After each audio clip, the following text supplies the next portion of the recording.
Napakaganda ng umaga dito ngayon. Katatapos lang namin kumain ng almusal. Siyempre, nag-serve yung tiyahin ko para sa amin lahat. Kahit pa paano dahil mahaba yung biyahe namin, sulit naman yung almusal na sinerve sa amin. So, pakalamig ng klima dito sa Labo, Marines Norte.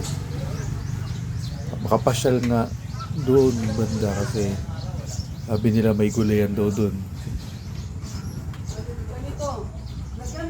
Ang lamig talaga dito, sa totoo lang. Napakalamig.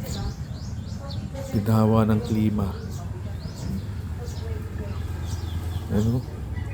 Gandang tanawin, pang probinsya talaga. Panalong panalo yan.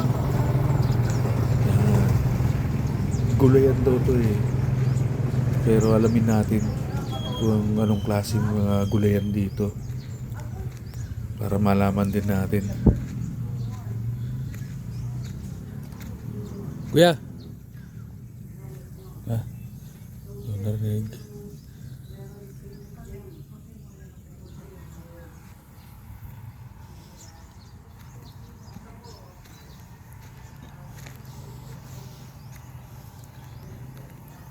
Kuya, dito po ba yung sa mga bees? Dito? Kabila. Sa kabila. Pero ito po. Ano po yan? Ay, gulayan. Patula. Ayun nga sa patola. Hindi lang ata patola na yan, no? Patula. Petsa. Pechay. Kulang na lang dito, malunggay. Meron din po. Malunggay tree. Oo, yan o sa kabila. Yan po ang daan sa gilid.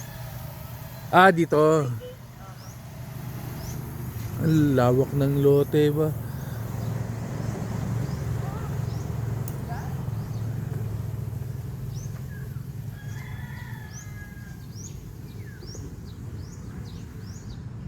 Malawak.